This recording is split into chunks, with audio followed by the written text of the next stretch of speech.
Le cours à nouveau est consacré à Monsieur et Madame K1. C'est le seul cours qui me reste d'ailleurs. Ils doivent être très forts là-haut. Mais bon, aujourd'hui j'ai énormément de cours sur Internet, encore plus que j'avais avant.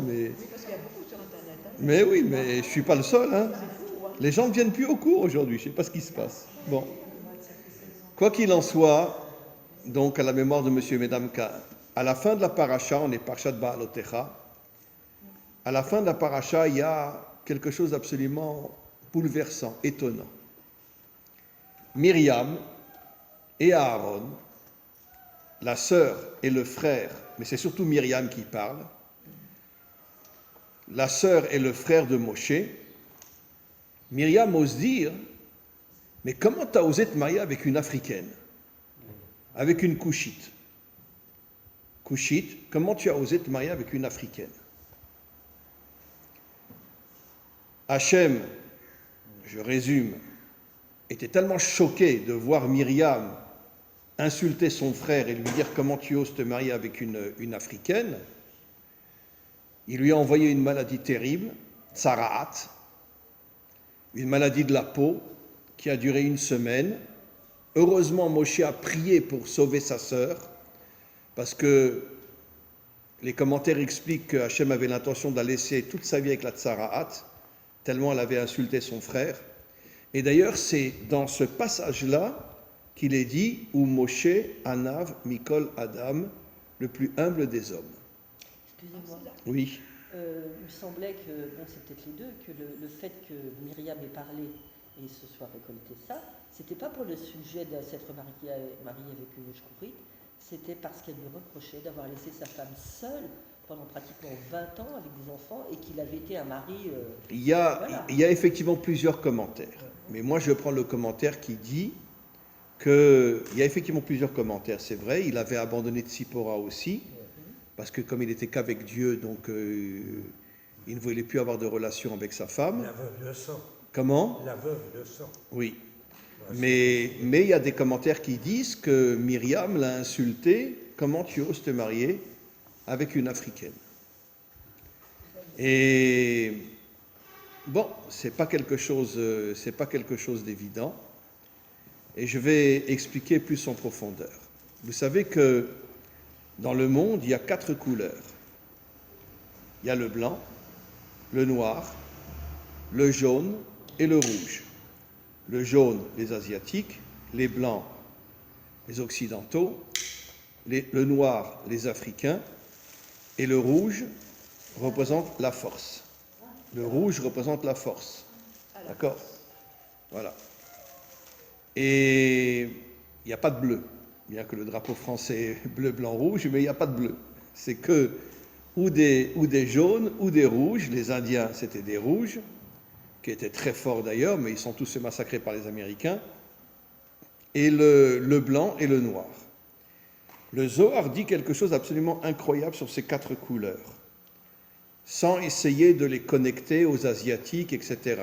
Il dit, le blanc, c'est le Keter, c'est la couronne. Ça veut dire qu'en vérité, le blanc représente la couronne. D'accord? Et notre ami est très très blanc, il n'est pas bronzé du tout, et donc... Ah, j'essaye pour ça. Il est très très blanc, et donc c'est la couronne. Voilà. Le Keter veut dire la couronne. Le jaune représente la lumière, dit le Zohar, puisque la lumière est jaune, le soleil est jaune, etc. La lumière qu'on allume à la maison est jaune, et le jaune représente la Chokhma, la sagesse de Dieu, qui illumine le monde. Enfin, ceux qui étudient la sagesse, ceux qui étudient le Zohar, ceux qui étudient le Talmud, etc., reçoivent la sagesse de Dieu, qui est la lumière jaune. Bon, pourquoi les Asiatiques sont jaunes? Je vais raconter une histoire. J'avais, malheureusement, je retiens mes larmes, j'avais un très très très grand ami qui vivait en Corée du Sud. Il s'appelait Pierre Cohen. Quand il s'est engagé à l'armée, il l'a envoyé en Corée du Sud. Et il a vécu en Corée du Sud pendant des décennies et des décennies. Il n'a jamais quitté la Corée du Sud et malheureusement il est mort d'un accident de moto. Là, il y a quelques mois. Il est mort d'un accident de moto. Et vous savez ce qu'il m'a dit? Que dans toutes les écoles de Corée du Sud, ils étudient le Talmud. Oui. Ils le traduisent bien sûr en coréen. Dans toutes les écoles de la Corée du Sud, ils étudient le Talmud en coréen. Ça veut dire que d'une certaine manière, il y a un rapprochement entre les Asiatiques et bon, je l'ai déjà dit 1000 fois, je sais que je me répète, excusez-moi, mais qui c'est qui a sauvé des milliers et des milliers de Juifs pendant la Shoah? Les Chinois et les Japonais. Les Japonais aussi. C'est un ambassadeur. Oui. Il y a un ambassadeur japonais qui, lui, a agi auprès du président, qui a accepté, mais c'est surtout les Chinois. Les Chinois ont sauvé des milliers et des milliers de Juifs. D'ailleurs, la yeshiva Slobodka, où moi j'ai étudié à Bnei Brak, elle est passée par la Chine, et les Chinois ont accepté d'avoir des Juifs chez eux, et voilà. Et même les Japonais ont accepté des Juifs alors qu'ils étaient avec Hitler. C'est incroyable. Mais ils ont accepté. Et donc, bon, on va savoir si un jour les Asiatiques ne deviendront pas la lumière. Mais je vais vous apprendre quelque chose. Le Zohar dit qu'il ne parle pas des Chinois, il parle des Asiatiques, que les Asiatiques se réveilleront au moment de la guerre de Gog et partiront en guerre contre Gog pour sauver Israël. Vous imaginez? Hein? Vous l'avez entendu aussi dans un cours? Les Asiatiques, alors est-ce que c'est les Chinois, est-ce que c'est les Coréens, est-ce que c'est les Thaïlandais, j'en sais rien, mais les Asiatiques se lèveront quand il y aura la guerre de Gog et partiront en guerre contre Gog pour sauver Israël. Ça veut dire que peut-être que le Zohar nous fait comprendre que peut-être qu'effectivement les Asiatiques, c'est peut-être la lumière du monde, va savoir. On en voit beaucoup à Sukkot. Comment? Jérusalem. On en voit beaucoup. Mais il n'y a que ça au Kotel, il n'y a que les Asiatiques au Kotel. Quand vous allez au Kotel, moi ça fait 31 ans que je vais au Kotel tous les Shabbat matin, on ne voit que des Asiatiques, bon il y a beaucoup d'Africains aussi, mais les Asiatiques c'est inimaginable, le nombre d'Asiatiques qui viennent, des Chinois, des Japonais, des Coréens, etc. C'est incroyable. Et bon, écoutez, et ils viennent au Kotel, ils se mettent devant le Kotel et ils touchent le Kotel et ils l'embrassent, etc. Des Asiatiques. C'est absolument incroyable. Le jour Bon. de Rosh Hashanah ou Yom Kippour, je ne me rappelle plus, ils sont devant la grande synagogue de Jérusalem avec une immense bannière pour dire qu'ils sont justement qu'ils aiment Israël. Mais c'est à pleurer. C'est à pleurer. Donc ça veut dire qu'en vérité, quand le Zohar dit que la couleur jaune qui correspond aux Asiatiques, c'est la lumière du monde, peut-être qu'ils ne se trompent pas. Peut-être qu'un jour les Asiatiques se réveilleront et deviendront peut-être la lumière du monde. Va savoir. Est-ce que ça a un rapport avec Ve'agod Lera Yafet? Comment? Il y a un verset qui dit tout au début Ve'agod Lera Non, Yafet. le Zohar ne parle pas de ça. Il ne parle pas de ça. Alors donc, le blanc, c'est la couronne. Le jaune, c'est la lumière.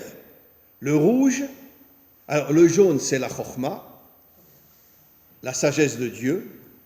Le rouge, c'est la bina. Pourquoi la bina? Comme disent nos maîtres, surtout dans le Zohar, que la bina, si on se connecte à la bina, on reçoit des forces surnaturelles inimaginables. On sait que le Mashiach, lui, se connectera à la bina et il aura des forces inimaginables que personne n'arrivera à le descendre parce qu'il aura des forces complètement surnaturelles. Donc le rouge correspond à la bina. Bon, le rouge correspond aussi aux Indiens, mais bon, je ne vois pas tellement quel est le kécher, mais bon. En tout cas, le Zohar dit que le rouge, c'est la gvura, c'est la force. Le rouge, c'est la bina. Le rouge, c'est la bina, absolument. Et le noir, c'est la malchut. La bina et la force, c'est pareil? Oui, oui. Non, mais une force surnaturelle, attention. Une force naturelle. Une force surnaturelle.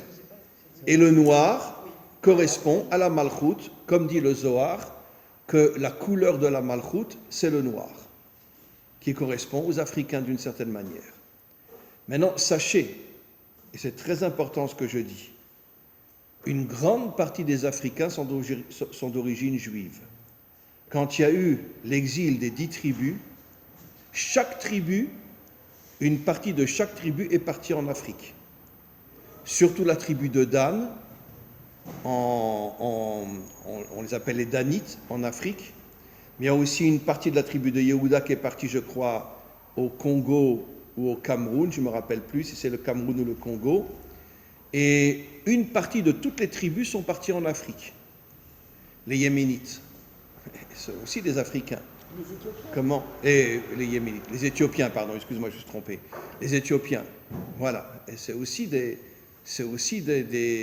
Bon, je pense qu'au départ, ils étaient plus ou moins blancs, mais après avoir vécu des siècles en Afrique, ils sont devenus noirs. Et donc, il y a énormément, dit le Zohar, de parties des tribus qui sont parties en Afrique, ce qui veut dire qu'en vérité, que l'Afrique a des origines juives inimaginables. N'oublions pas que les Africains et Israël ont pratiquement la même histoire, sauf la Shoah.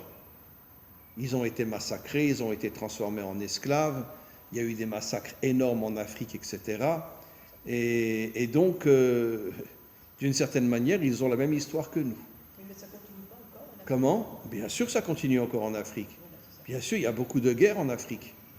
Bien sûr. Comment? Il y a? Bien sûr, il y a beaucoup de guerres en Afrique. Même en Éthiopie, il y a des guerres aussi en ce moment. Il y a des guerres en Éthiopie aussi. Bon, heureusement, il y a pratiquement tous les Juifs sont venus en Israël, mais il y a beaucoup de guerres aussi en Éthiopie, etc. Et donc, c'est pas une chose facile. Donc, je répète ce que je dis. Le blanc, le Keter, le jaune, la Chokhma de Dieu, le rouge, la Bina, et le noir correspond à l'Afrique, qui correspond à la Malchut. Alors, il y a quelque chose de très très intéressant. Si vous prenez les premières lettres de Keter, Chokhma, Bina, Kaf, Chet, Bet, Chet et Bet ça fait 10, Kaf ça fait 20, 30, la Malchut. Nos maîtres nous disent que la Malchut s'acquiert Beshloshim Ma'alot, dans 30 étapes. Pour avoir la Malchut, d'ailleurs, David est devenu roi à l'âge de 30 ans. Toute sa vie, il a travaillé pour devenir roi. Il est devenu roi à l'âge de 30 ans. C'est-à-dire qu'il est arrivé à atteindre les 30 niveaux de la Malchut. Il y a une chose absolument extraordinaire. Vous savez que le roi David, lui, quand il a été à Hebron, quand Shaoul est mort, tous les chefs de tribus sont venus le voir et lui ont dit « Viens à Jérusalem pour être le roi d'Israël ». Parce que tout le monde savait qu'il avait été nommé roi en cachette par Shmuel. Et maintenant, il voulait officialiser sa royauté. Il est parti 7 ans à Hebron. 7 ans à Hebron. Il s'est connecté avec Abraham, Yitzhak et Yaakov. Et il est devenu le 4e pilier on se pourrait dire les 4 pieds du trône de Dieu. Mais ce qui est très intéressant, c'est que finalement, à l'époque du roi David, c'était Abraham le Chesed, Yitzhak la Gvura, mais pas la Gvura de la Bina, je vais expliquer, Yaakov Tiferet l'unité, et David la Malchut. Mais en vérité, Abraham, Yitzhak et Yaakov font partie des 7 sphirotes du bas. Ils ne font pas partie des 7 sphirotes du haut.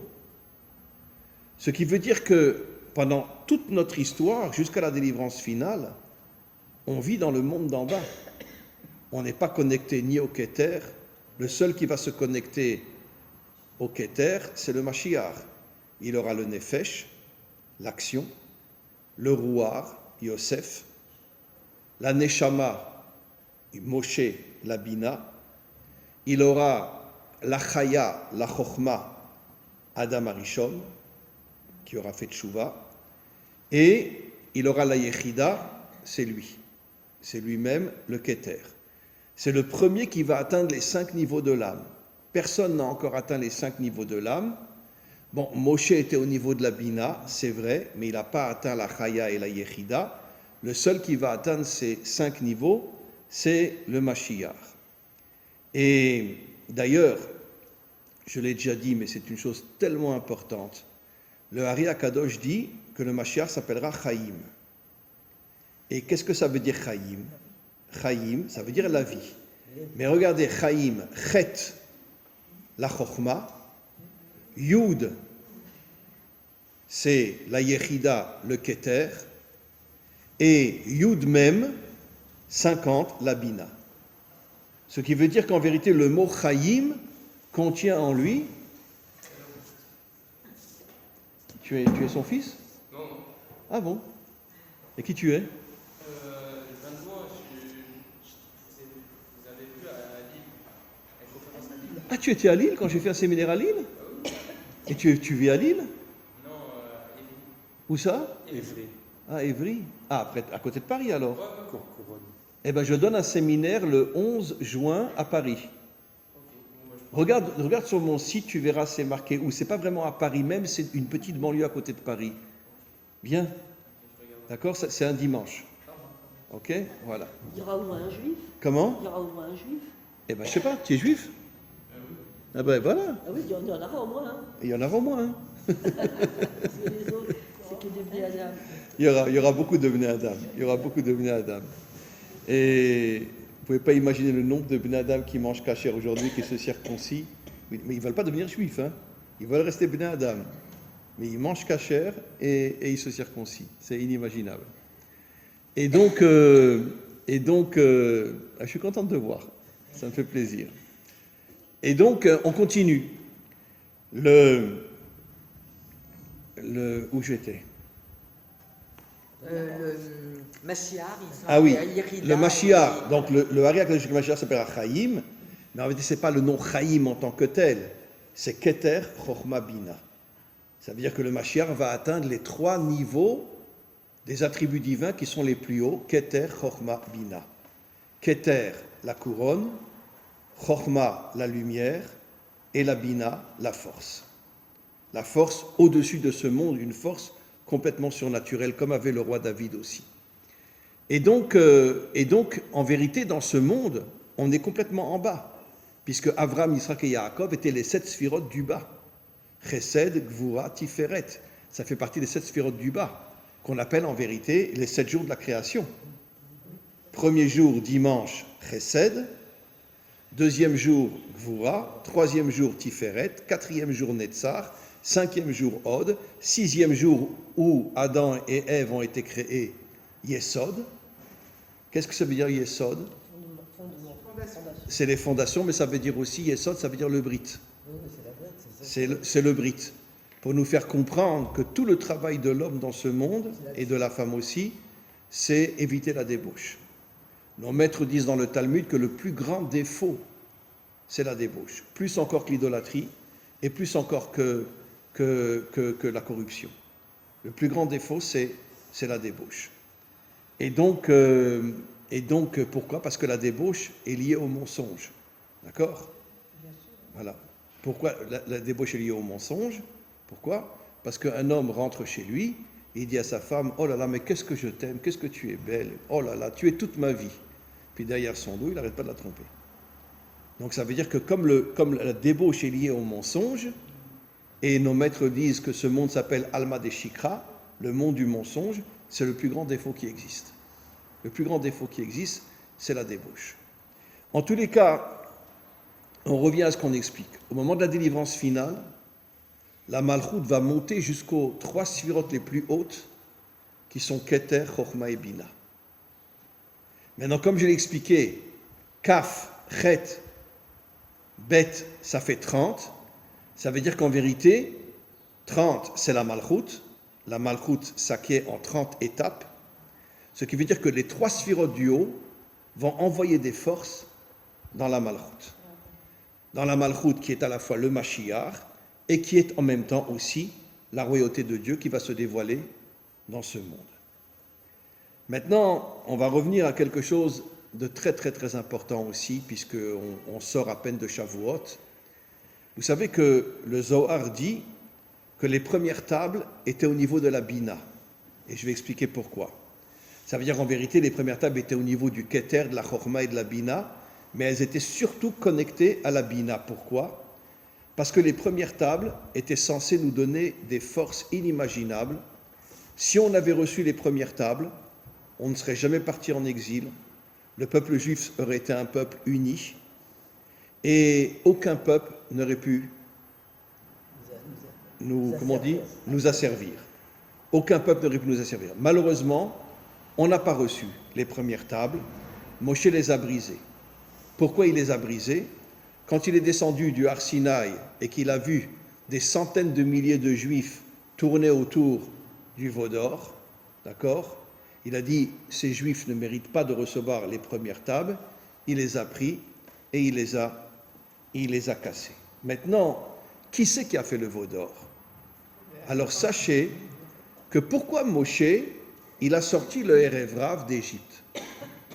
Alors nos maîtres disent que le Erev Rav, en vérité, c'était tous des Bnei Adam, tous des descendants d'Adam et Ève. Et c'est pour ça qu'il les a sortis, parce que Moshe voulait l'unité entre Israël et les Bnei Adam. Et c'est d'ailleurs ce qui se passera au moment de la délivrance finale.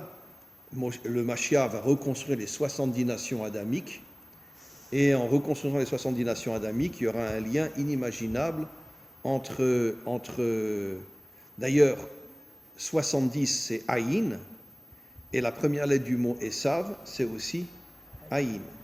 D'accord? Ce qui veut dire que nos maîtres nous disent que Esav fera Teshuvah aussi. Esav, d'une certaine manière, est un très très grand ennemi d'Israël aujourd'hui, mais il fera Teshuvah. Et donc, on revient à ce qu'on explique. Vous savez ce que Pharaon a fait quand il a vu que Moshe sortait les Bnei Adam, qui étaient tous des esclaves, comme Israël, d'Égypte?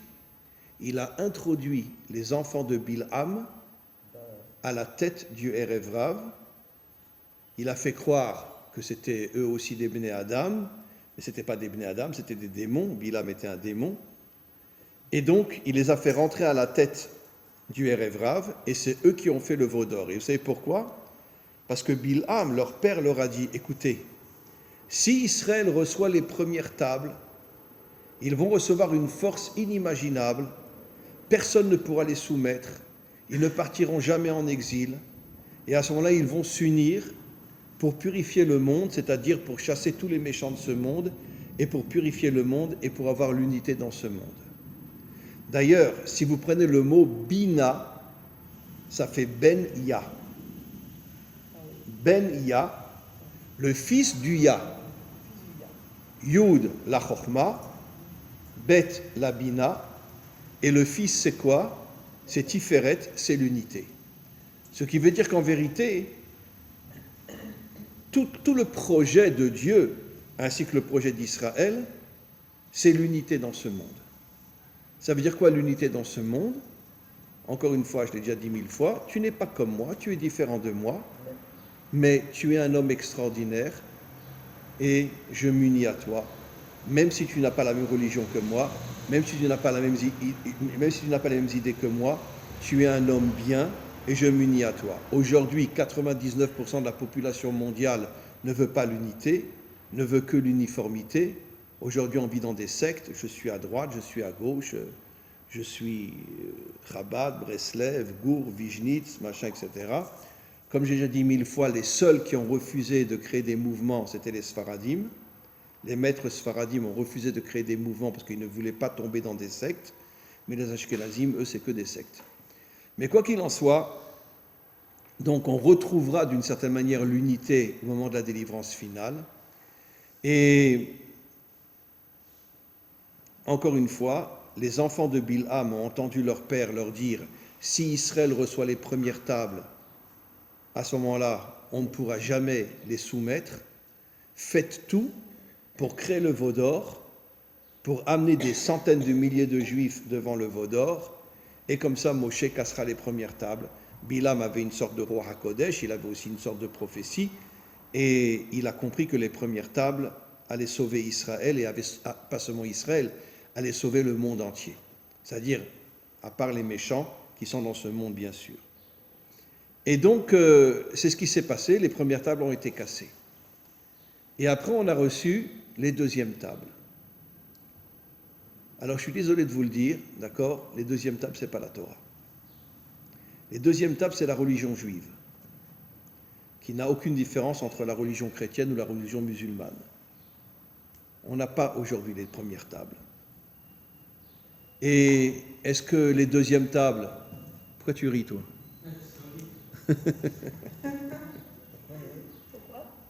Tu as intérêt à venir à Paris quand j'y serai, le 11. C'est le 11 qu'on y sera, Ok, le 11. Et donc, regarde sur mon site exactement où ça sera. C'est où?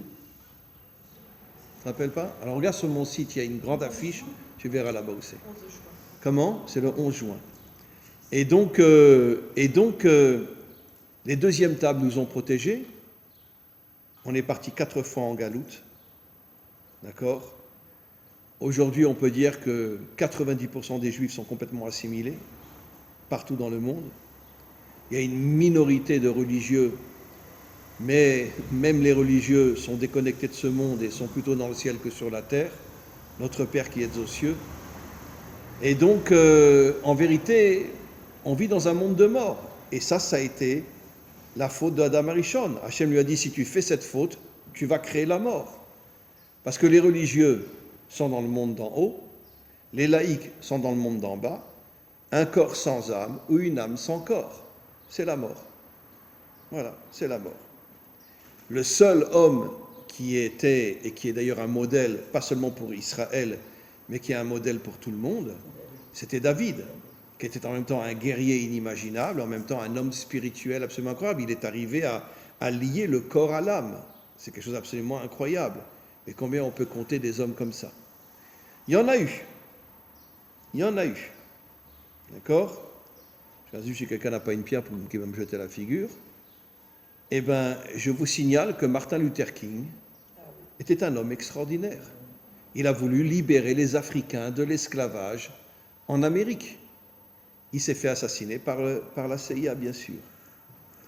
Et donc, tout le monde sait aujourd'hui qu'il est mort de la CIA. Et Coluche était un homme extraordinaire. Et quand il est rentré en politique, les services secrets français ont envoyé un camion contre lui pour le tuer sur sa moto. Et le Rav Kahana, vous avez entendu parler du Rav Kahana? A pleuré. Moi, je l'ai connu, le Rav Kahana. Un homme a pleuré. Un homme, eh bien, il a été faire une conférence en Amérique. Et quand il est sorti, un arabe est arrivé, il lui a tiré une balle dans la tête. Mais cet arabe, il travaillait avec le Mossad. Vous savez combien de musulmans travaillent avec le Mossad aujourd'hui? Vous n'imaginez même pas. Il travaillait avec le Mossad pour faire croire que c'est un musulman qui a tué le Rav Kahana, mais en vérité, mais c'est pas seulement qu'ils ont tué le Rav Kahana. Une semaine après, ils ont tué son fils, sa femme, et ils n'ont pas osé. Comment? Parce qu'il voulait rentrer en politique. Oui, mais il venait de commencer à rentrer en politique. Parce que le Mossad, il est en connexion avec la CIA et que c'est tous des francs-maçons. C'est tous des francs-maçons. Bien sûr. Bon, de toute façon, je vais vous dire quelque chose. Tous les services secrets dans le monde sont liés à la franc-maçonnerie, ainsi que tous les politiciens dans le monde. Ah, peut-être, il y a une exception ou deux, mais tous les politiciens dans le monde sont liés à la franc-maçonnerie. Et donc, les services secrets aussi, puisque c'est les dirigeants qui s'occupent des services secrets, etc. Et ils sont tous liés à la franc-maçonnerie. Alors, on peut ne pas être d'accord. Je suis d'accord. Ça fait tellement plaisir que vous ne soyez pas d'accord avec moi. Non, c'est pas ça, Rabbi. Je ne sais pas que je ne suis pas d'accord. Je ne sais pas d'où on tire de façon certaine que c'est le Mossad qui aurait tué le Rav Kahana. Ça a été écrit. Il y a d'ailleurs un livre qui a été écrit là-dessus. Et il y a beaucoup de renseignements qui disent que c'est le Mossad qui a tué le Rav Kahana, parce que comme il venait de rentrer en politique et que c'était un homme vraiment à pleurer, tellement c'était un homme exceptionnel. C'était à quelle époque? Comment? Oh, il est mort, je pense, il y a à peu près 20-25 ans. Une quarantaine d'années. Dans les années 80, il est mort. Oui, absolument. Ça, quarantaine d'années? Dans les années 80, il est mort. Et moi, à cette époque-là, j'étais encore en France, mais j'étais venu le voir dans sa yeshiva. Et je vous dis très sincèrement, quand je l'ai vu, j'ai pleuré. Un homme d'une humilité, d'une simplicité, un homme, mais comment? Et c'est un vrai guerrier. C'est pour ça qu'il est rentré en politique, mais dès qu'il est rentré en politique, le Mossad a envoyé un arabe pour le tuer, pour faire croire que c'était un arabe qui l'avait tué, mais en vérité, c'est un arabe qui travaillait avec le Mossad. Et donc, quoi qu'il en soit, Je reviens maintenant à ce que j'explique. Les deuxièmes tables. Je vais vous donner un autre exemple. Aujourd'hui, 99% des Juifs qui étudient le Talmud Bavli, le Talmud de Babylone. On est tous des tarés. Au lieu d'étudier le Talmud Yerushalmi, pourquoi on étudie le Talmud Bavli, le premier exil d'Israël? Pourquoi on n'étudie pas le Talmud Yerushalmi existe? On peut compter sur les 3 doigts de la main les gens qui étudient le Talmud Yerushalmi. Tout le monde étudie aujourd'hui le Talmud Bavli. Il donne tout de suite la halakha. Comment? Il donne tout de suite. Non, le Talmud Yerushalmi aussi donne la halakha. Oui, mais Il est un peu plus compliqué. Au niveau du texte, il est un peu plus compliqué. C'est vrai, c'est pour ça que beaucoup de gens ne l'étudient pas parce qu'il est un peu plus compliqué. Mais le Talmud Bavli, mais comment qu'on peut oser étudier le Talmud Bavli, le Talmud de Babylone? De l'exil. Le Talmud de l'exil. Mais il est dit quand même, il y a beaucoup de phénomènes de déperdition. Vous retrouverez tout par le pilpouli. Oui, Il y a tellement de pilpouli. mais pourquoi on ne se met pas à étudier le Talmud Yerushalmi? Pourquoi on ne se met pas à étudier le Talmud? Alors c'est vrai que le Talmud Yerushalmi, au niveau de ses phrases, est plus compliqué. Mais d'un autre côté, mais mettons-nous à étudier le Talmud Yerushalmi, le Talmud de Jérusalem. Pourquoi étudier le Talmud Bavli? Est-ce qu'ils sont fondamentalement différents l'un de l'autre? Non, ils ne sont pas fondamentalement, juste les phrases les phrases dans le Yerushalmi sont plus dures, sont plus difficiles à comprendre que dans le Bavli. Mais quoi qu'il en soit, comment c'est possible? Ça fait maintenant 75 ans qu'on est en Israël et on continue à étudier le Talmud Bavli comme si on était en galoute. C'est incroyable. Mettons-nous à étudier le Talmud Yerushalmi. Maintenant, combien d'hommes qui étudient le Zohar aujourd'hui? Très très peu. Non. La majorité étudie le Talmud, mais n'étudie pas le Zohar. Et les écrits du Ari HaKadosh. Qui étudie les écrits du Ari HaKadosh aujourd'hui? D'accord? Vous savez que le Ari HaKadosh était d'origine française. Hein? Oui, était d'origine française. Son arrière-arrière-arrière-arrière-grand-père était médecin. Il a sauvé l'un des rois de France. Le roi de France l'a nommé duc. Il lui a donné un château sur la Loire. Et c'est pour ça la Loire, Louria. Il est devenu Louria. Loire, Louria. Et c'est pour ça que le Harizal s'appelle Louria. Bon, lui est né à Jérusalem. Mais ses origines étaient françaises. D'accord? C'est pour ça que le rabbi de Lubavitch disait que le Mashiach sera français. Voilà. Et sa femme sera aussi française. Voilà. Comment? Voilà. Voilà. Comment? Ça ouvre des perspectives. Non, je ne suis pas le Mashiach. À la rigueur, je suis prêt à être son âne. mais pas le Mashiach. Le Mashiach sera Sfarad d'abord, il ne sera pas Ashkenaz. Voilà. Et voilà. Et voilà. Mais comme j'ai une femme algérienne, donc elle m'a transformé, donc peut-être que je suis Sfarad moi aussi, alors c'est bien. Ok. On continue. Maintenant, regardons un petit peu les deuxièmes tables. Encore une fois, elles nous ont protégés? Non. Elles nous ont protégés des 4 exils? Non. Et surtout le dernier exil qui est le pire de tous. D'accord? 2000 ans de catastrophes qui nous sont tombées sur la tête, des centaines de milliers d'enfants qui étaient volés dans les ghettos pour après des enfants de 3-4 mois, etc., pour après les mettre dans des familles catholiques et les faire grandir comme des catholiques, etc.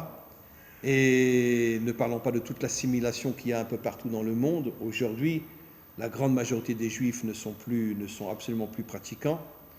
Et donc, on voit que vraiment le Ham Israël est tombé complètement. Est véritablement tombé. Combien il reste de gens, je vais pas dire des Haridim ou des Datim, parce que même les Datim, s'ils travaillent, c'est uniquement pour se faire de l'argent. Mais où vous voyez aujourd'hui un homme authentique qui est prêt à se battre contre tous les méchants de ce monde? Il n'y a pas. Il n'y a pas. Ça n'existe pas. Et donc, c'est la raison pour laquelle aujourd'hui, les Haridim, eux, ils sont constamment dans le ciel. Les Dati'im travaillent, mais c'est pour se faire de l'argent. Et les laïcs, eux, ils sont complètement dans le monde matériel, etc. Ça veut dire qu'en vérité, Ou tu es une âme sans corps, ou tu es un corps sans âme. Mais il n'y a plus de juifs authentiques aujourd'hui. Il n'y a plus de juifs authentiques. Et regardez ce qui... Comment? Comment? La Shonara, c'est Kolel, Gilou Yarayot. Mais c'est pas du Lachon Hara, c'est la vérité. C'est la vérité. Le Lachon Hara, c'est quand tu dis du mal sur quelqu'un et que tu exagères dans le mal que tu dis sur quelqu'un. Mais là, c'est la vérité. Comment? Oui, mais ça, c'est la vérité. Vous savez qu'ils veulent transformer Tel Aviv, la capitale mondiale de l'homosexualité. Bah, c'est fait, c'est déjà. C'est déjà Il y a beaucoup de jeunes quand même Oui. aujourd'hui, que ce soit en Judée-Samarie, même Jérusalem, qui sont des combattants, Oui. qui sont des religieux, des vrais, Bien qui sûr. ont l'arme à la main avec la kippa, il y en a énormément. Mais aujourd'hui, vous avez quand même. 100% raison. Il y a beaucoup D'ailleurs, quand même. c'est pas que les Dati'im. Moi, j'étais rave Mais à moi, j'ai l'armée. des photos de et- religieux et avec Baïès. Hein. Vous avez Il y en a des beaucoup centaines quand même, de hein. milliers Ah de Haridim Ah oui. aujourd'hui qui s'engagent dans les unités Ah oui, combattantes. oui, oui. Moi, jusqu'au Corona, j'étais rave à l'armée. J'enseignais justement aux Haridim. Et bon, je l'ai déjà dit 1000 fois, mais la première fois que j'ai donné un cours, et c'était que des Haridim avec des papillotes et machin, etc., mais dans les unités combattantes, avec des muscles comme Ah ça, oui, et je vous dis beaucoup pas. maintenant. Et donc, je sors la bêtise de ma vie. Ça, c'est vraiment du Lachon Hara, vous avez raison. Je leur dis, bon, mais vous êtes à l'armée pourquoi? Parce que vous savez très bien que si quelqu'un rentre pas à l'armée, il aura du mal à travailler après. Ah bon, Alors vous vous avez êtes... dit ça? Oui. Alors j'ai dit la honnerie de ma vie. Et j'ai dit, donc vous êtes à l'armée pour pouvoir après rentrer dans la high-tech, etc., etc. Il y en a un qui s'est levé, il a tapé sur la table, d'accord? Il a retenu ses larmes et il m'a dit, mais Rav, mais comment vous osez nous insulter comme ça? On n'est pas rentré à l'armée pour aller travailler. On est rentré à l'armée pour protéger notre peuple. Absolument. Voilà. Il y a beaucoup de policiers, hein, je viens d'en voir plein, mais qui passent sur la tête. Mais bien sûr. Et donc aujourd'hui, vous n'imaginez pas le nombre de religieux, je parle d'enfants orthodoxes qui rentrent dans l'armée et qui sont des giborim, mais c'est inimaginable. Et personne n'en parle en Israël, hein. Personne n'en parle. Comment? Pardon? Il y a des personnes exceptionnelles qui sont spirituelles. Bien sûr. Et vous savez que dans le monde Chabad, d'accord, il y a énormément d'officiers dans l'armée israélienne chez les Chabad. Aujourd'hui, pratiquement tous les enfants Chabad rentrent à l'armée dans les unités combattantes, mais ils partent pas au bout de 3 ans, ils restent après, ils montent officiers, machin, etc. Quelque chose d'absolument incroyable, extraordinaire ce qui se passe. Il y a une révolution dans le monde orthodoxe aujourd'hui. Je parle au niveau de la jeunesse, quelque chose d'absolument incroyable. Merci au maître du monde. Alors, il faut arrêter de désigner toute la journée les Haredim. Comment? Non, moi je parle des parents, je parle pas de la jeunesse. Ah non, la jeunesse est en train de changer. Ils sont en train de cracher sur les religieux. c'est pas Non. possible. Moi je parle de l'ancienne génération, je ne parle pas de la nouvelle. Puisque je vous dis encore une fois, j'étais rave à l'armée et j'ai enseigné aux Haridim. Non, je sais, Et des gens exceptionnels. Des gens exceptionnels, vraiment, il n'y a pas de mots. Je me demande si l'armée les veut vraiment, parce que je ne suis pas sûre que l'armée, elle veut vraiment Moi, je suis d'accord avec toi. Entièrement d'accord. Ils appellent les orthodoxes. Ben, écoutez, Je suis pas sûre que l'armée les veuille vraiment et qu'ils ne les bloquent pas. Parce que alors je vais vous raconter une Il n'y histoire. a pas de chef d'état-major religieux. Moi j'enseignais à Ar-Keren, qui est juste à côté de l'Égypte. J'allais toutes les semaines, j'avais 2 heures aller, 2 heures retour. Ar-Keren, c'est une, qu'on appelle ça, une base, d'accord, où on va dire 80% ne sont pas religieux. Ce sont des Givati, j'enseignais dans le Givati chez les parachutistes et dans les commandos aussi. Et donc, mais surtout chez le Givati, qui sont des unités combattantes. Eh bien, figurez-vous, d'accord, aussi incroyable que ce soit, qu'à cause du fait qu'il y avait là-bas une centaine d'orthodoxes qui étaient dans cette base-là, tous les repas étaient badats. C'est-à-dire que même les non-religieux mangeaient les repas badatz. Et pas de mélange de lait et de viande, etc., comme il y a malheureusement dans beaucoup de camps qui sont complètement laïques, il y a des mélanges de lait et de viande, etc. Et il n'y avait pas de mélange de lait et de viande, c'était badatz, ça veut dire la plus haute cacheroute qui existe en Israël, même les 80%. Et je vais vous raconter une histoire aussi. À chaque fois que je donnais des cours à ces religieux-là, d'accord, j'avais plein de laïcs qui venaient, des hommes, des femmes, qui venaient écouter mes cours aussi. Plein. Plein, ça veut dire peut-être une dizaine, une quinzaine, une vingtaine qui venaient, ils voulaient écouter des cours de Torah. C'est absolument incroyable. Bon, je ne dis pas des centaines, mais en tout cas, il y avait peut-être 15, 20 qui venaient pour écouter des cours de Torah. Et pareil chez les tzanchanim aussi, chez les parachutistes aussi. J'enseignais chez les parachutistes haridim, mais des garçons, c'est à pleurer. Des muscles, des forces, c'était parce qu'ils faisaient des entraînements inimaginables. Qui vous remplace maintenant? Bah oui, ce que Comment? j'allais Eh bien, depuis le corona, ils m'ont viré. Ah bon? Oui, ils ont viré plein de raves pendant le corona, parce qu'ils ne voulaient plus que les raves aillent enseigner la Torah aux militaires. C'était Lapide à cette époque-là qui dirigeait. Pourquoi vous ne faites pas du forcing pour y aller? Comment? Pourquoi vous ne faites pas du forcing pour retourner? Parce que même Bibi, il est resté dans cette optique-là, qu'il y a de moins en moins de cours de Torah dans les unités haridites aujourd'hui. Et d'ailleurs, bon, peu importe. Hier, j'ai rencontré tout un groupe de Givati. On était à l'hôpital, on a rencontré un groupe de Givati. Et je leur ai demandé, il y en avait des Haridim et il y en avait des laïcs et des datim. Je leur ai demandé aux Haridim, est-ce que vous continuez à recevoir des cours de Torah? Vous savez ce qu'ils m'ont répondu? Non, il n'y a plus de cours de Torah. Même Bibi ne veut pas qu'il y ait des cours de Torah dans les unités combattantes. Voilà. Moi, je ne suis pas étonné de la part de... Ça veut dire que jusqu'au Corona, il y avait tous les jours des cours de Torah, 1 heure, 1 heure et demie. Ils venaient dans la synagogue, il y avait des cours de Torah. Aujourd'hui, même Bibi suit le chemin de Lapide, il n'y a plus de cours de Torah aujourd'hui. Il n'y a plus de cours de Torah. Je ne vois pas du tout la relation. Voilà. Je leur ai demandé, c'était hier, ils m'ont dit non, on n'a plus de cours de Torah. Comment? Galante. Il faut parler avec les nouveaux qui sont au gouvernement, à part Bibi. Oui, mais c'est Bibi qui dirige aujourd'hui, hein, c'est pas... Bon, alors, Il y a un deep state. on va aller un petit peu plus loin maintenant. On dit que le Mashiach, lui, va redonner à Israël et aux 70 nations adamiques, parce que les 70 nations adamiques n'ont jamais reçu la Torah, leurs dirigeants ont tout fait pour qu'ils ne la reçoivent pas.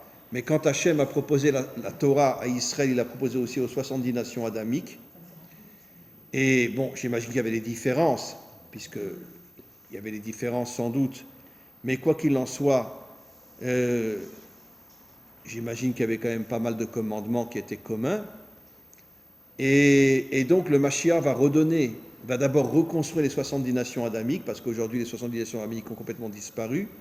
Il va les reconstruire, il va leur donner la Torah, et comme je l'ai déjà expliqué des milliers de fois, dans le prophète Ésaïe, qui c'est qui dit Ki mitzion tetze Torah udvar Hashem Yerushalayim? Ce n'est pas les Juifs, c'est les nations.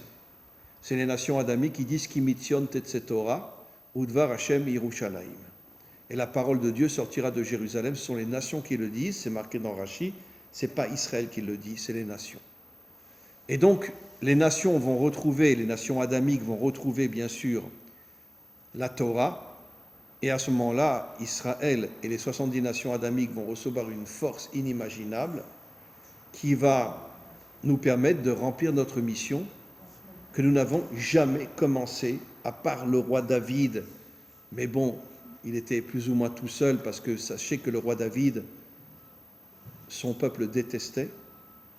Et pourquoi son peuple détestait? Parce que comme il était de Ruth, et qu'une grande partie d'Israël pensait que pas seulement les hommes de Moab ne pouvaient pas se convertir, même les femmes de Moab ne pouvaient pas se convertir, la grande majorité des Juifs pensaient que David c'était un non-juif. Et donc ils le détestaient. C'est pour ça que Shaoul a voulu le tuer plusieurs fois. Parce que Shaoul pensait que ce n'était pas un juif. Et donc... Dans les premières tables, oui. il ne faut pas les recoller. Oui, mais même si on les recolle, on ne sera pas au niveau, parce que pour pouvoir avoir les premières tables, il faut être au niveau de la Bina. Et bien que nos maîtres nous disent que Bina Yetera Nitna Laisha, que la femme a plus de Bina que l'homme. Ah bah oui. L'homme n'a pas du tout de Bina et la femme a la Bina. Et c'est la raison pour laquelle, en vérité, le vrai Mashiach, ça ne sera pas l'homme, ça sera sa femme, qui a été le Gilgul de Ève, et le Mashiach sera le Gilgul de Adam. Elles étaient dans le morceau étaient dans le tabernacle. Oui, oui, elles étaient dans le tabernacle, mais elles étaient cassées malgré tout. Et on avait les deuxièmes tables. Alors je voudrais juste dire quelque chose de très très important. En vérité, les deuxièmes tables n'ont rien à voir avec la Torah. La preuve, non, je ne dis pas qu'on n'accomplit pas la Torah, mais je parle les deuxièmes tables, d'accord? C'est ce qu'on pourrait appeler la religion juive. Comme il y a la religion catholique, protestante, islamique, etc., c'est la religion, d'accord? Comme disait Marx, la religion, c'est l'opium des peuples. Alors bien sûr, dans toutes les religions, il y a des exceptions, mais on peut les compter sur les 3 doigts de la main. Des gens qui sont vraiment des gens dans l'action, vraiment. Mais chez nous aussi, je veux dire, encore une fois, même les dati'im qui travaillent, à la différence des charidim, s'ils travaillent, c'est pour se faire de l'argent, c'est pas pour C'est normal, voilà. Voilà. c'est normal de gagner sa vie. Non, je n'ai pas dit que c'est pas normal de gagner sa vie, mais je veux dire, c'est pas des combattants, c'est pas dans le sens qu'ils se battent contre le mal. Comprenez? Je veux dire. J'ai habité là où ils habitent. Alors Vous que- savez, j'ai déjà raconté cette histoire-là 1000 fois, je sais, je m'excuse de la raconter. La première fois que j'ai été contacté, ça remonte à peut-être une dizaine d'années, j'ai été contacté par le Forex. Par le Forex. Ils m'ont dit, viens donner des cours chez nous. Moi, je ne savais pas ce que c'était le Forex. Je ne savais pas que c'était les plus grandes crapules de la Terre. D'accord? Eh bien, quand j'ai été au Forex, d'accord, parce qu'ils m'ont demandé de venir donner des cours, ben, ils avaient tous une kippa noire sur la tête. Tous des charidim. Tous des charidim. Bah, les Zemmour, ils ont vu des enterrements très religieux. Bien Hein. sûr, La famille Zemmour. bien sûr. Eh bien, c'était que des religieux. Mais moi, au départ, je ne savais pas. J'ai fait un cours d'1 heure et ils m'ont donné 3000 shekels. J'ai dit, je reviens la semaine prochaine. Hein. 3000 shekels pour un cours d'1 heure. Parce que c'était les plus grands voleurs de la Terre. C'est quoi le forêt? Comment? Le Forex, ils travaillent uniquement avec des non-juifs, d'accord? Et ils les volent. Ils les volent. Bon, aujourd'hui, il n'y a pratiquement plus de Forex parce que l'État s'est révolté contre le Forex, etc. Mais bien qu'il y en a encore, j'en connais encore 1 ou 2 comme ça, même à Jérusalem. Mais ils demandaient, bon, je ne sais pas, c'est tout un truc, ils demandaient aux non-juifs d'investir de l'argent, et après, ils volaient cet argent-là. Ils volaient. Ça veut dire qu'ils étaient très, très riches. Le Forex était très, très riche. Comment? Bien sûr que c'était des juifs, avec une kippa noire sur la tête. Bien sûr. Bien sûr. Bien sûr. Bien sûr. Bon, aujourd'hui, 99% des Forex sont fermés. Heureusement. Mais parce que, bon, il y a eu la police qui s'en est mêlée, etc. Mais vous vous rendez compte? Alors, le dernier cours que j'ai fait, parce que j'ai eu des amis qui m'ont dit, mais tu sais où tu es? Tu sais que ce sont des voleurs? Alors, le dernier cours que j'ai fait dans le Forex, d'accord, ils étaient tous là, hommes, femmes, etc. Et j'ai fait un cours sur le vol. Je leur ai dit, vous êtes des voleurs, comment vous osez voler des non-juifs, etc. Voilà. Je leur ai dit, vous êtes vraiment des assassins, etc. Je ne dis pas, les dirigeants m'ont regardé avec des yeux, ils voulaient me tuer. Mais peu importe, il y en a plein qui se sont mis à pleurer, il y en a beaucoup qui sont sortis avec moi, qui ont dit, on ne rentre plus dans le Forex, parce que, voilà.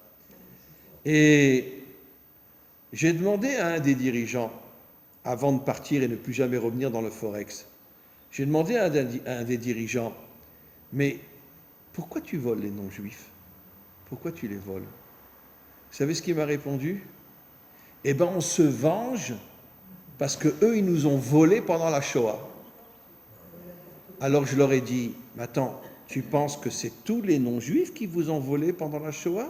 Tu sais combien de familles ont sauvé des juifs pendant la Shoah? Combien de familles, des centaines de milliers de Français ont sauvé des familles, des enfants juifs pendant la Shoah? Oui, mais quoi qu'il arrive, Comment? c'est marqué dans la Torah, on ne volera pas. Mais non, bien sûr qu'on ne volera pas. Même un non-juif, on n'a pas le droit de le voler. Bien sûr, on n'a pas le droit de voler. Mais c'est marqué même un non-juif, on n'a pas le droit de le voler. Bien sûr.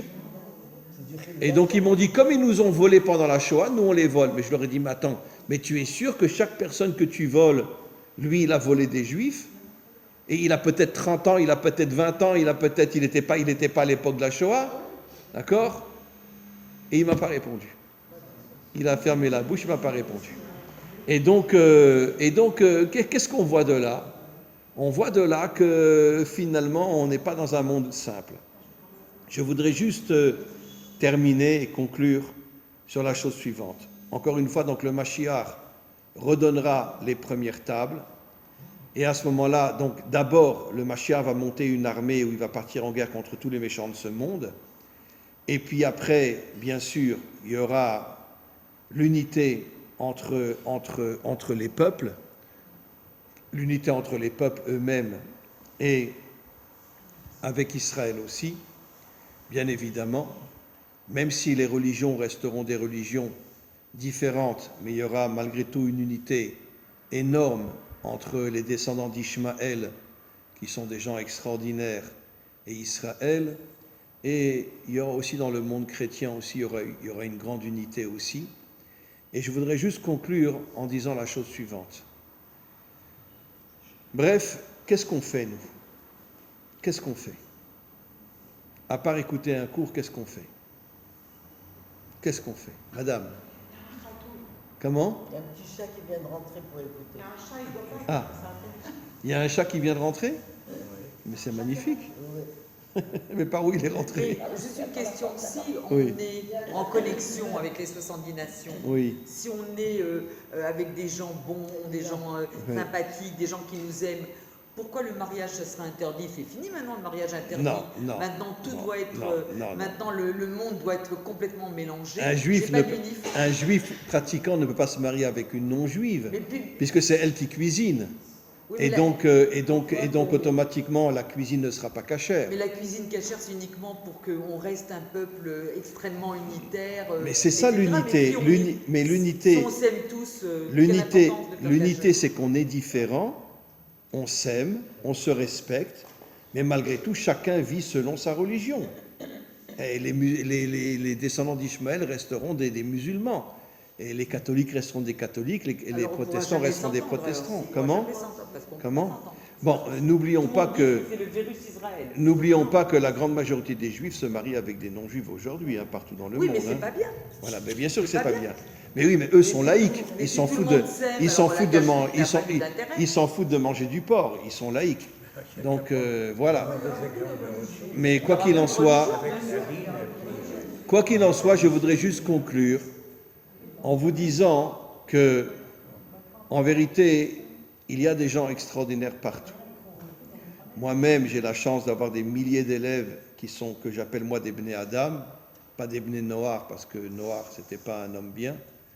Noir n'était pas bien, je suis pas bien. Ah, Noach, Vous vous rendez compte, il est resté 40 jours, 40 nuits, il était même après. il n'a pas prié pour sauver sa génération, d'accord? Parce qu'il a jugé Il n'a pas prié pour sauver sa génération. c'était impossible de le Et il n'a pas prié pour sauver sa génération, alors qu'Abraham a prié pour sauver Sodome, alors que lui, il n'a pas prié pour sauver sa génération. Mais il leur disait quand même. Comment? Rien du tout. Il faisait son bateau et il parlait à personne. Et après, il a pris sa famille et il est rentré dans le bateau. Et quand il est sorti du bateau, d'accord, il s'est saoulé, d'accord, il s'est saoulé et il s'est fait violer par un de ses petits-fils. Et donc, moi, je ne dis pas Bnei Noach, je dis Bnei Adam. Mais quoi qu'il en soit, bon, la majorité des rabbinim disent Bnei Noach, mais moi, je dis Bnei Adam. Mais maintenant, il faut savoir la chose suivante. Il y a un réveil énorme au niveau des nations. Depuis qu'il y a Internet, c'est quelque chose d'absolument incroyable. Mais c'est ça. Et Mamash, un réveil au niveau des nations. L'époque du Mashiach, le réveillé date dans tous Bien sûr, C'est mais, grâce à l'Internet. mais bien sûr, ah bien sûr. Vous ne pouvez pas imaginer le nom Oui, mais pourtant on dit on va couper la tête de qui? de Esav, qui roulera dans le Non, elle a déjà été coupée, elle a déjà été coupée depuis longtemps par un descendant de Dan.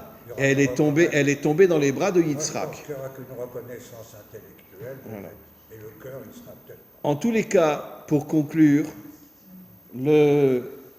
ce qu'on doit le plus chercher aujourd'hui, c'est le respect de l'autre. Voilà. J'ai déjà raconté cette histoire 1000 fois. Ah, mais voilà un petit chat. Voilà. Vous savez que j'avais un ami qui voulait ouvrir un Bet Chabad dans le Nord. Je ne sais pas pourquoi il a envoyé 120 lettres aux députés de la Knesset. 120 lettres, parce qu'ils sont 120. Le seul qui l'a aidé, qui lui a donné beaucoup d'argent, et qui est venu le jour de l'inauguration, avec une kippa sur la tête, et qui a dansé avec lui, vous savez qui c'était? Yossi Sarid. Extrême gauche. Yossi Sarid. Non, il n'a pas fait de chouva, pas du tout. Il est resté un gauchiste, mais c'est le seul qui lui a donné de l'argent, le seul qui est venu à l'inauguration du Bet Chabad, et il a dansé avec lui, et il lui a dit « Assis-toi à côté de moi ». C'est marrant, plus je te vois, plus j'ai l'impression que je te connais, toi. Oui, d'où on s'est vu? Ah oui, on s'est vu à Lille, c'est vrai. Et donc, voilà, mes amis, il est temps qu'on se réveille. Le monde est en train de tomber d'une manière catastrophique, il est temps qu'on se réveille. Comment on se réveille alors? Et on demande surtout aux femmes de réveiller les hommes, d'accord? Et que Bezrat Hashem, comme disent nos maîtres, que la délivrance finale viendra par le mérite des femmes. Qu'elles viennent déjà. Qu'elles viennent. Et donc, réveillez-vous, mesdames, réveillez-nous, et Bezrat Hashem, qu'on puisse monter une armée pour partir en guerre contre tous les méchants de ce monde. Amen, Moi, j'ai une amen, question. amen. Oui. Quel est le rapport avec le début de votre cours, avec Myriam qui a dit à son frère comment tu as pu épouser une black Oui. et qui se retrouvée avec la Sarah? Mais parce que Hachem n'a pas accepté, parce que Non, mais Hachem, entre le début parce du que cours et Hachem, la fin du cours. parce que Hachem savait que la couleur noire, c'est la couleur de la malchoute, la royauté de Dieu. Et alors Et donc, comme elle a insulté son frère, elle lui a dit comment tu oses te marier avec une black, et ben Ma il lui question, a donné la c'est- tsarat. La question, c'est entre le début du cours où vous parlez de ça et la fin du cours, c'est quoi le rapport? Comment? C'est quoi le Parce que j'ai rapport? parlé de la bina, Et alors qui a enlevé les premières tables. Ouais. Voilà. Voilà. Que des bonnes choses.